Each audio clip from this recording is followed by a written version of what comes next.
Bom dia, sou Maria Santos, sou psicopedagoga, formada em pedagogia, com especialização em educação inclusiva. Como eu prometi para vocês, hoje eu vou trazer duas atividades referentes à dislexia. Primeiro, o que é a dislexia?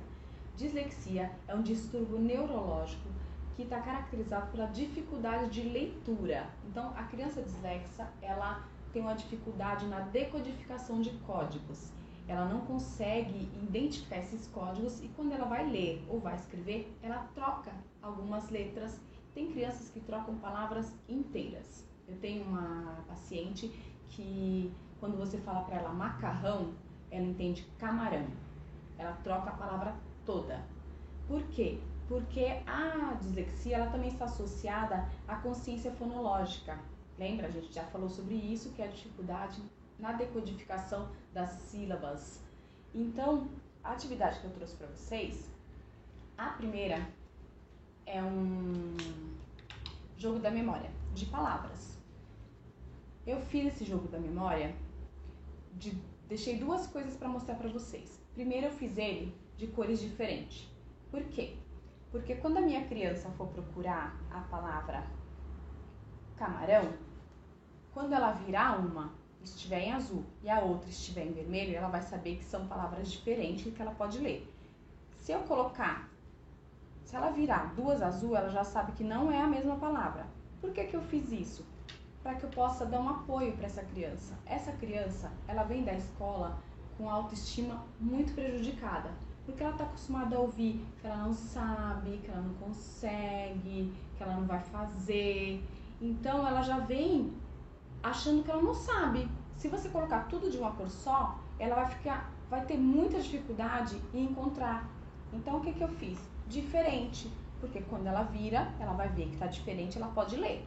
Aí ela vai ler, mesmo que não seja a mesma palavra, mesmo que seja uma palavra diferente. Mas se ela virar duas azuis, ela já sabe que está errado. Então, ela já não vai tentar ler. Outra coisa que eu fiz também foi essa atividade aqui, ó, para ajudar a criança na decodificação. Então, ó, aqui tá ola, tá a letrinha B e tá a letrinha C. E vai ter vários prendedores com palavrinhas diferentes. Então, ela vai procurar a que tá aqui, conforme a gente colocou na ficha, e ela vai procurar e vai colocar. Então, ó, é oca, né? Vamos procurar o oca. Ela achou o oca. Aí ela vai colocar a palavrinha no lugar certinho. Então, vai virar foca. Se ela colocar embaixo, vai virar boca. Então, você vai trabalhar com ela essa diferença de início de palavras, para ela ver que com a mesma conjugação, ela consegue formar palavras diferentes, e você vai trabalhar a primeira sílaba. Por quê? Porque, às vezes, a criança tem dificuldade somente na primeira sílaba. Às vezes, ela troca duas. Já tive criança que se você falasse para ela dedo, ela colocava dado. Então, você vai encontrar vários tipos de dislexia. Por isso que eu tenho que falar para vocês também que essa atividade foi especificamente para a minha aluna.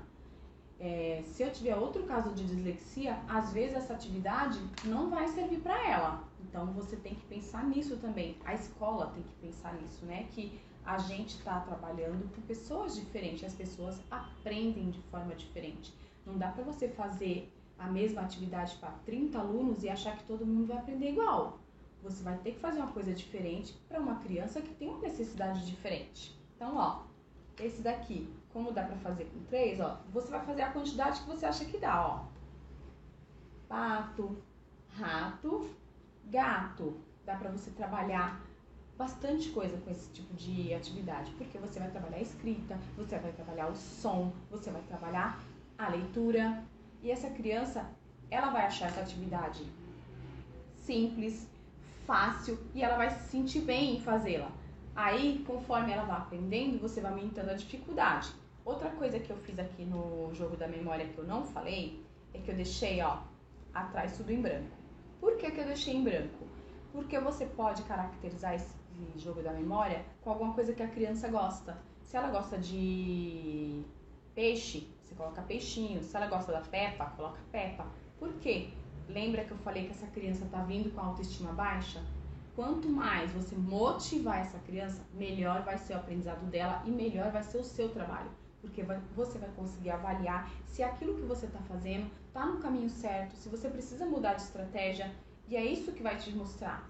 Gente, a gente tem que lembrar sempre que a motivação é intrínseca.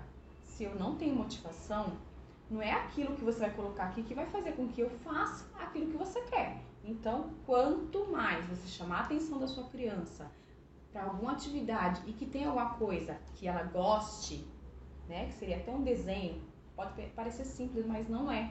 Eu tenho uma criança que eu atendo que ela gosta das sereias. Ela pediu um monte de coisa com sereia. Então, você vai e coloca a sereia aqui. Ela vai gostar de fazer, ela vai achar interessante, ela vai querer participar. É o motivar, é você ter vontade de fazer. E isso faz uma diferença enorme em qualquer atividade que você possa fazer. A semana que vem, eu vou trazer para vocês uma atividade que eu fiz para 2 crianças autistas. As 2 crianças estão em alfabetização. Eu fiz a mesma atividade de formas diferentes. Por quê? Porque um está aprendendo de um jeito e o outro está aprendendo de outro. E é por isso que eu falei para vocês que essa atividade é específica para a minha aluna. Eu posso usar essa atividade com outra criança? Depende.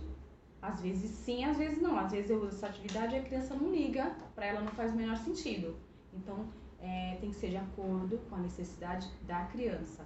E aí, a semana que vem, vocês vão entender isso melhor quando eu mostrar as atividades, que é a mesma coisa, só que de formas diferentes.